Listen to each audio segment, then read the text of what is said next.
En el anterior volumen vimos que los contaminantes no son absorbidos de inmediato en plásticos vírgenes. Sin embargo, cuando los plásticos se degradan forman microplásticos, y cuando estos alcanzan los ecosistemas, sí absorben materia orgánica, sirven como vector para la subsiguiente absorción y movilidad de más contaminantes y oligoelementos, potenciado a su vez por la actividad microbiana del medio.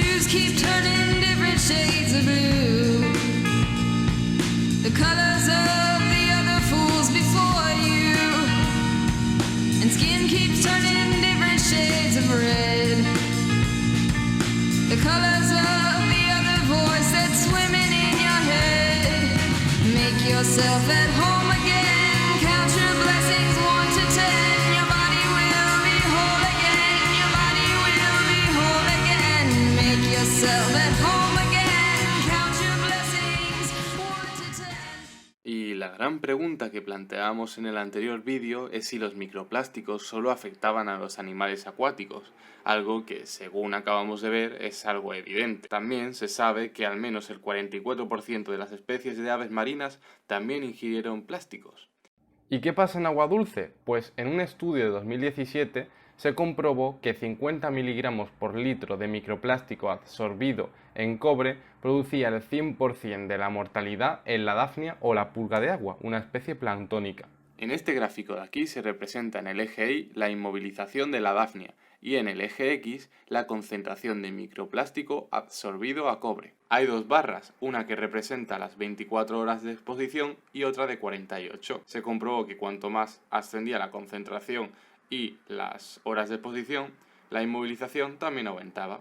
Y en peces de agua dulce, el Danio rerio o el pez cebra acumuló durante 7 días de exposición microplásticos de 5 micrómetros de grosor, causando alteraciones en sus funciones internas. Y en el otro terreno, en un estudio de 2018, se comprobó que las plantas podían aceptar nanoplásticos de 20 y 40 nanómetros de diámetro, pero no se observó datos de toxicidad, translocación o almacenamiento. Seres vivos terrestres. Se comprobó que cuanto más ascendía la concentración de microplásticos en la Tierra, más descendía significativamente el crecimiento de gusanos de tierra. Pero en el mundo de los microplásticos todo es muy relativo, y se comprobó en un estudio que las lombrices de tierra que ingerían microplástico absorbido a zinc, un metal pesado, no tenían ninguna diferencia de mortalidad con aquellas lombrices que no habían ingerido el microplástico con zinc. Entonces, no se tiene muy claro. Y esto podría calmarnos un poco, porque si no afecta a las lombrices de tierra, unos seres diminutos, ¿cómo nos va a afectar a nosotros, organismos más grandes? Pues como Thanos, el microplástico es inevitable. ¿Por qué hago esto? Pues como vimos en las redes tróficas acuáticas, que el microplástico llegaba a todo Kiski, pasa un poco lo mismo, porque de la tierra pasa a las lombrices, de las lombrices a animales más grandes como pollos, y de los animales más grandes como pollos, pues pasan a nosotros. Y esto se comprobó en un estudio de 2018 donde en las heces de los pollos había microplástico. Por tanto, ya hemos visto que a través de la cadena alimenticia terrestre el microplástico puede llegar a nosotros. Sin embargo, puede llegar de muchas otras formas. Por ejemplo, como ya hemos visto, a través de la cadena alimenticia acuática, por inhalación y por otros productos que tomamos. Recordemos cómo ocurre en la cadena alimenticia acuática. Pues los microplásticos llegan al mar, se acumulan en las algas, de las algas a los peces y de los peces a nosotros. ¿Y más evidencias de esto? Pues en un estudio de 2017 se comprobó en 4 especies de peces que se encontró microplástico. Y el 47,2% del plástico encontrado era polipropileno y el 41,6% era polietileno. De las 36 partículas que se encontraron, tan solo 29 estaban en el estómago. Lo demás estaban en el tracto intestinal.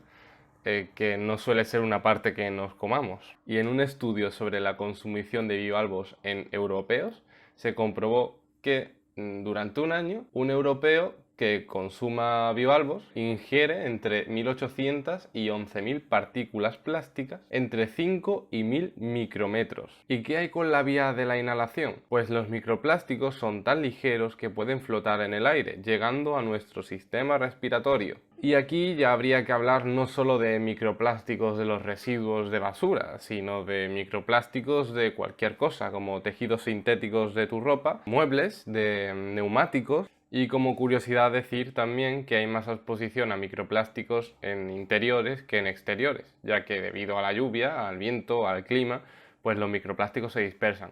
Y seguimos encontrando microplástico, ya que en muchos productos que consumimos, como la cerveza, la sal marina comercial o el agua embotellada, también hay microplástico. En un estudio de 2014 se examinaron 24 marcas de cerveza y en todas se encontraron fragmentos, gránulos o fibras de microplásticos. Las concentraciones variaron entre 2 a 109 fragmentos por litro de cerveza. Y ojo, en un estudio de 2018 se comprobó que en las aguas embotelladas había microplástico. En esta gráfica vemos en el eje Y la concentración de microplásticos y en el eje X el tipo de envase que se utilizó, viendo botellas retornables, vidrio, botellas de un solo uso y Tetrabricks, siendo las botellas retornables las que más concentración tienen, debido a todos los usos que le damos. El 80% de esos fragmentos tenían un tamaño entre 5 y 20 micrómetros. Y si no te crees ya todo esto, en un estudio de 2018 se encontraron microplásticos en defecaciones humanas. Vale, conclusión, ya sabemos que los microplásticos están en todos lados, pero ¿cómo afectaron estos microplásticos allá donde iban, en los organismos en los que se quedaban? Pues sí, se sabe que los microplásticos pueden causar inflamación, acumulación de lípidos en el hígado, alteraciones en el perfil metabólico y daño citóxico. Los microplásticos pueden causar daños en tu sistema respiratorio, provocando problemas respiratorios y también en tu sistema digestivo y inmunitario, poniendo en peligro las células sanas de tu cuerpo. Bueno, ¿y qué decir de los metales que acompañan a estos microplásticos? Pues se sabe que los metales ingeridos causaron perturbaciones reproductivas, cambios fisiológicos en el estómago causando daño citotóxico y también se acumularon en los tejidos, tanto en el cerebro como en el sistema circulatorio. ¿Y cómo se transportan estos microplásticos por nuestro organismo? Pues depende del tamaño de la partícula. Si son microplásticos, se transportan entre las células mediante transporte activo. Si son nanoplásticos, mediante transporte pasivo. Estos fenómenos permiten a los microplásticos escapar del tracto intestinal e ingresar en los sistemas linfáticos o las venas, llegando al final al torrente sanguíneo. Este proceso lo llamamos persorción.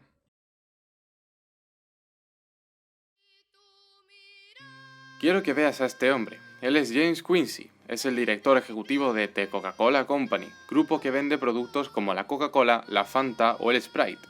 Él es Ulf Mark Schneider y aunque parezca que se alimenta de sesos de unicornio, es el director ejecutivo de Nestlé, empresa conocida por productos como el chocolate Nestlé, el agua embotellada o los cereales hiperazucarados. Por otro lado, Ramón Laguarta, el director de PepsiCo, conocida por la Pepsi, el 7-Up, las patatas Lay's o los Doritos. Y por último, pero no por ello menos contaminante, Emmanuel Faber, el CEO del grupo Danone, conocido por sus yogures hiper ultra mega azucarados. Es interesante ver que sus páginas web se jactan de que van a intentar reducir sus emisiones para el 2050 o que sus materiales plásticos van a sustituirse por otros más eco-friendly de aquí a 2025. Es como si un ladrón te robase cada semana y un día de buenas a primeras te dice: oye, tranqui tío, que dentro de un mes dejaré de robarte. Es absurdo, es surrealista. Dejándose adquirir más capital mientras los políticos se dan cuenta de que el plástico en el medio ambiente es una lacra, porque por mucho que puedan cambiar sus envases no tendrán mi respeto hasta que no empiecen a recoger todos los residuos que han vertido todos estos años. Oye, pero no os mováis, os voy a enseñar a sus cómplices. ¿Os acordáis de lo que decía en el primer volumen? La ciencia no establece prioridades. La ciencia y la investigación se superan gracias al capital y los recursos de nuestra sociedad. Por ello, una sociedad que no está concienciada con el medio ambiente no destina ese dinero a protegerlo. Sí, sus cómplices somos nosotros. ¿Y las prioridades? Las prioridades también son cosa nuestra. Las establecemos yendo a comprar todas las semanas al supermercado. Las establecemos cuando compramos esa caja de cigarrillos. Las establecemos cuando vamos a quemar nuestra tarjeta de crédito al Black Friday. Las establecemos cada 4 años cuando vamos a votar. Y las establecemos cuando nos planteamos si reciclar es necesario o no. Porque qué más da total si alguien en la Resistencia decía que todo iba al mismo camión. Como croquetas de Y cocido. lo echan todo junto y que dices, tío, ¿Quién te ha contado eso? gente que está superpuesta en internet. Internet, sí. ¿Te lo ha contado, Internet. ¿te lo ha contado Ortega Smith? Vale, tranquilidad. Cuando veas a un voluntario limpiar las playas, a otro en la calle vestido de botella de plástico o a un adolescente gritar ni un grado más ni una especie menos, no digas no sirve para nada. Porque ellos no van a cambiar nada ahora mismo y lo saben muy bien. Pero sí están haciendo algo muy importante y es establecer conciencia. Porque cuando tienes conciencia tienes claras tus prioridades. ¿Realmente necesitas esos 3 paquetes de patatas fritas a la semana? ¿Realmente necesitas esa tableta de chocolate, esos yogures azucarados o todas esas botellas de Coca-Cola? La respuesta es no. Y no porque yo sea muy listo, porque lo dicen todos los dietistas nutricionistas de este mundo. Son productos que no nos aportan nutrientes. Gastamos nuestro dinero en algo que despedaza nuestra biodiversidad y que encima, por encima de todo, nos crea dependencia. Les damos dinero por afectarnos. Existe una aplicación llamada El Coco que te permite ver qué productos son ultraprocesados o hiperazucarados. Productos que, fortuitamente, coinciden con todas estas empresas mencionadas. No es cuestión de eliminar de golpe estos productos, se puede hacer poco a poco. Y si no eres capaz, únete a algún grupo medioambiental. No necesitas ser Greta Thunberg para crear conciencia. Asociaciones hay de todo tipo. Málaga Sin Pajitas es un grupo que se encarga de ir a restaurantes y bares pidiendo que dejen de comprar pajitas. Parece sencillo, ¿verdad? Pues no os imagináis las excusas que te pueden llegar a poner por algo que realmente no necesitas. Han llegado a proponerles que si metemos las pajitas en las botellas de plástico ya no se perderán en el océano. Y todo con tal de seguir comprando algo que la gente cree que necesita. Porque cuando algo se normaliza, muy fácilmente se convierte en necesidad. No sigamos dando prioridad a aquello que nos afecta. No demos prioridad al plástico. No demos a los microplásticos ninguna oportunidad para afectarnos. Kill plastic. O mejor dicho, kill plástico innecesario.